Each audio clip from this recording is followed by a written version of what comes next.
middle school language arts teacher and author of Lucia Chronicles. This is a video review, hopefully with no spoilers, of The Infernal Divisive by Cassandra Clare.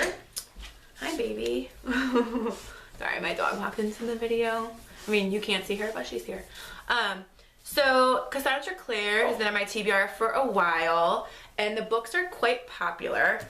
So let me just give you my rating for each book and then an overall series rating, and I will keep it short because, like I said, I like to avoid spoilers if I can help it. So Clockwork Angel is the first book in the series, and hello. And it is where we meet the Shadow Hunters, and it opens with the protagonist. It is in third person, but it opens with the protagonist, who is Tessa Gray, and she has been kidnapped, and basically the antagonist is a guy named Mortman, who is creating the Magister, he's creating these like clockwork creatures, so to speak, and this is steampunk, so it takes place during that time.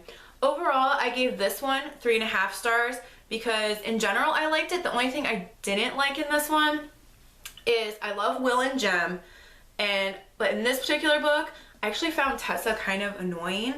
She's just very like, I don't know, one of those like girls who kind of, oh, nobody would want to rescue me. Oh, am I such a bad person? And I don't know, kind of maybe too reflective or something like that.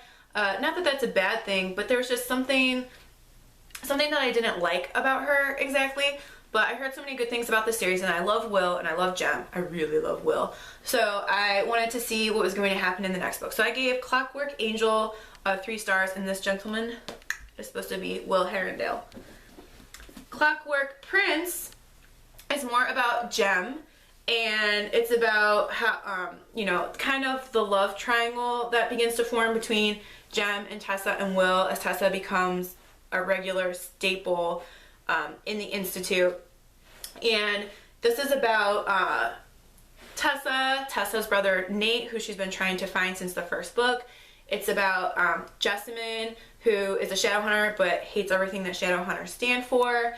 And it's about Jem and about his addiction and a little bit more about his background. And it's about Will trying to find answers into his own past, which explains a lot of his behavior. This one I think I gave 3 stars because, I don't know, it was just really hard for me to read it. And I think part of that was the storyline between Tessa and Jem, because Will. That's all I'm going to say without spoilers. So this book I only gave 3. Now, I just finished last night Clockwork Princess. Oh, and that was Jem on the cover. This is obviously Tessa. And Tessa and I actually kind of, well, she looks really pretty here, but we both have dark hair and gray eyes and are tall for women. So I feel like I can relate to her, and we have a love of books. I will say she was more likable in this book. She was like not so whiny and woe is me. She seemed a lot stronger, which is good because a protagonist should change and be a dynamic character as the series continues. So basically the first part of this book was really fast paced. So I will say that you know, she definitely grows and changes in this book, although it's kind of seemed to slow down at about the halfway point or so. But you know, Jem's storyline comes to a resolution, as does Will and Tessa's, and so do other characters like Sophie and Gideon and Gabriel. Even Jessamine comes to, all the little storylines come to a nice close in this. I did get teary-eyed at the end.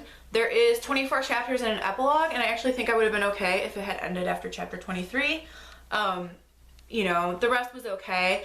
Kind of, without giving a spoiler, I'm just going to say, like, I'm not a fan of the you can have your cake and eat it too, because I don't think that's realistic.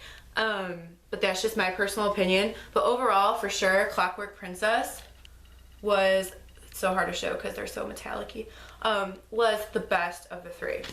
Now, overall rating for the series, like just under 4 stars probably. Like overall, like a 3.75, 3.8. Like for me, it's not really 3.5, and it's not 3, and it's not really 4 for me because I didn't love it it's between like being okay and liking it. Like I liked it, but would I ever reread it? No. Has it caused me to want to read other works by Cassandra Clare?